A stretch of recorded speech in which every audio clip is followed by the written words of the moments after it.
झनक सीरियल में एक के बाद एक बहुत बड़े ट्विस्ट देखने को मिलने जा रहे हैं, जहां पर हमें यह दिखाया जाएगा कि जब झनक को पुलिस स्टेशन लेकर जाया जाता है तो वहां पर झनक अपनी बात पूरे यकीन के साथ पुलिस वालों के सामने रखती है और कहती है कि मुझे शक नहीं बल्कि पूरा यकीन है कि अर्शी का बच्चा चोरी हुआ है और मुझे यह भी पता है कि बच्चे को किसने चुराया है। यह सुनकर पुलिस झनक से सवाल करने लगती है और कहती है कि क्या तुम खुद को बचाने की कोशिश तो नहीं कर रही हो। लेकिन झनक पूरी सच्चाई के साथ कहती है कि मैंने कुछ गलत नहीं किया और मैं सिर्फ अर्शी दीदी की मदद करना चाहती हूँ। इसके बाद पुलिस झनक की बात पर ध्यान देती है और उसके साथ उस घर में जाती है जहाँ पर बच्चा चोर रहता है। और जब वह बच्चा चोर पुलिस को देखकर घबरा जाता है तो उसके चेहरे से डर साफ झलकता है। वह समझ नहीं पाता कि अब बच्चों की अदला बदली और सच्चाई को सबके सामने आने से कैसे रोके। तभी पुलिस उस आदमी से सवाल जवाब करना शुरू कर देती है और कहती है कि आपके ऊपर आरोप है कि आपने एक नवजात बच्चा चुराया है और यह बच्चा आपका नहीं है। तभी उस आदमी की पत्नी भी वहाँ आ जाती है और वह गुस्से में कहती है कि यह बच्चा हमारा ही और आप लोग मेरे बच्चे को मुझसे अलग करने की हिम्मत मत करना। लेकिन पुलिस अब किसी की बातों में नहीं आती और डीएनए टेस्ट करवाने के लिए उस बच्चे का सैंपल ले लेती है। और जैसे ही पुलिस डीएनए सैंपल लेती है उस बच्चा चोर के चेहरे का रंग उड़ जाता है और उसे समझ आ जाता है कि अब वह ज्यादा देर तक झूठ नहीं बोल सकता। इसलिए वह डर के मारे खुद ही सच उगलने के लिए मजबूर हो जाता है और जल्दी ही वह सभी के सामने यह कबूल करता है कि उसने यह बच्चा सिर्फ अस्पताल की नर्स की मदद से नहीं लिया था, बल्कि उसके साथ एक और औरत भी शामिल थी जो यह नहीं चाहती थी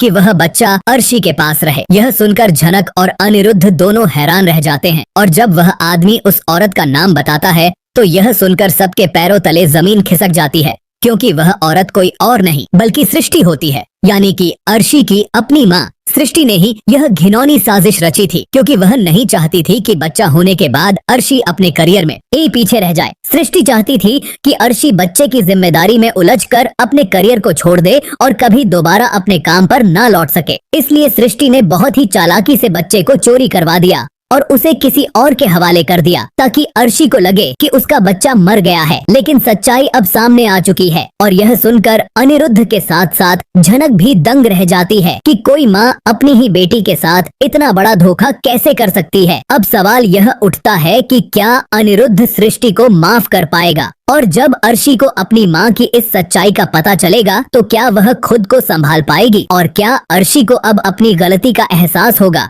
कि उसने झनक जैसी सच्ची बहन को बिना वजह क्यों गलत समझा और उससे मुंह मोड़ लिया। इन सभी सवालों के जवाब आने वाले एपिसोड में खुलेंगे और अब कहानी लेगी एक और जबरदस्त मोड़, क्योंकि सृष्टि की यह साजिश सिर्फ यहीं तक सीमित नहीं थी। उसके पीछे और भी राज छिपे हैं जो अब एक एक करके सामने आने वाले हैं। तो जानने के लिए आगे क्या होगा, जुड़े रहिए हमारे साथ और देखते रहिए झनक का यह रोमांचक सफर जो अब और भी इमोशनल और चौंकाने वाला होने वाला है। अगर आप चाहते हैं कि आपको सबसे पहले झनक की हर अपडेट मिले तो चैनल को सब्सक्राइब जरूर करें और बेल आइकन दबाना न भूलें ताकि आपको हर नया ट्विस्ट सबसे पहले मिल सके।